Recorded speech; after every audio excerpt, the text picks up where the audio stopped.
ప్రపంచవ్యాప్తంగా ఉండే హిందువులందరూ కుంభమేళాను ఎంతో పవిత్రంగా భావిస్తారు. పుష్కర కాలానికి అంటే 12 సంవత్సరాలకు ఒకసారి వచ్చే ఈ మహా కుంభమేళాకు ఎన్నో ప్రత్యేకతలు ఉన్నాయి. ఈ నేపథ్యంలో 13 జనవరి 2025 నుండి కుంభమేళా ఉత్సవాలు ఉత్తరప్రదేశ్ రాష్ట్రంలోని ప్రయాగరాజ్లో ప్రారంభం అయ్యాయి. అయితే ఈ కుంభమేళాలో స్నానం చేసేందుకు దేశ నలుమూల నుంచి కూడా లక్షలాది మంది భక్తులు తరలి వస్తున్నారు. అయితే ఈ పవిత్రమైన కుంభమేళాలో మనకి నాగసాధువులు ఖచ్చితంగా కనిపిస్తారు. వీరిని మనం తపోధనులు అని కూడా అంటారు. వీరు ఎందుకు నగ్నంగా ఉంటారు, వీరు 12 సంవత్సరాలకు ఒకసారి కుంభమేళాకు ఎందుకు వస్తారు అనే విషయాలు ఇప్పుడు ఈ వీడియోలో చూద్దాం. నాగసాధువులు ప్రత్యేక వస్త్రధారణ కలిగి ఉంటారు. వీరి జీవనశైలి కూడా సాధారణ ప్రజల కంటే చాలా భిన్నంగా ఉంటుంది.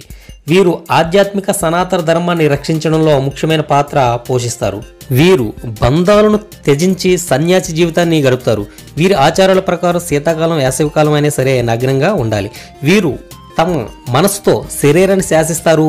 తపస్సు, జ్ఞానం, బ్రహ్మచర్యాన్ని ఖచ్చితంగా పాటిస్తారు. అంతేకాదు జనావాసానికి చాలా దూరంగా ఉంటారు. కుంభమేళా వంటి ప్రత్యేక సమయాల్లో మాత్రమే వీరు బయటికి వస్తారు. వీరు తమ అనుభవాలను, ఆలోచనలను కేవలం నాగ సాధువులతో మాత్రమే పంచుకుంటారు. అందుకోసం కుంభమేళాను వేదికగా చేసుకుంటారు. నాగసాధువులందరూ ఎప్పుడు కూడా నగ్నంగానే ఉంటారు. ప్రత్యక్షంగా కనిపించే గగనాన్ని తమ దుస్తులుగా పరిగణిస్తారు.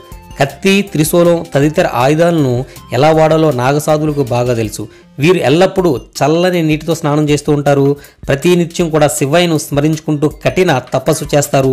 కుంభమేళా పూర్తయిన తర్వాత తాము నివసించే కొండలకు, అడవులకు, గుహలకు వెళ్ళిపోతారు. వీళ్ళు బస్సుల్లోనూ ట్రైన్లోనూ ప్రయాణించి వచ్చినట్టు దాఖలాలు లేవు. ఒక్కసారిగా గంటల వ్యవధిలోనే కొన్ని వేల మంది సాధువులు ఒక్కసారిగా వస్తారు, పుణ్యస్థానాలు ఆచరిస్తారు. అదేవిధంగా మళ్ళీ కొన్ని గంటల్లోనే వాళ్ళు అక్కడ నుండి వెళ్ళిపోతారు, మాయమైపోతారు. వాళ్ళు ఎక్కడి నుంచి వస్తున్నారు, ఎక్కడికి వెళ్తున్నారు అనేది ఇప్పటికీ కూడా చాలా మిస్టరీగానే ఉంది. ఈ వీడియో మీకు నచ్చినట్లయితే లైక్ చేయండి, షేర్ చేయండి. మరిన్ని వీడియోస్ కోసం మా ఛానల్ సబ్స్క్రైబ్ చేయండి. Thank you.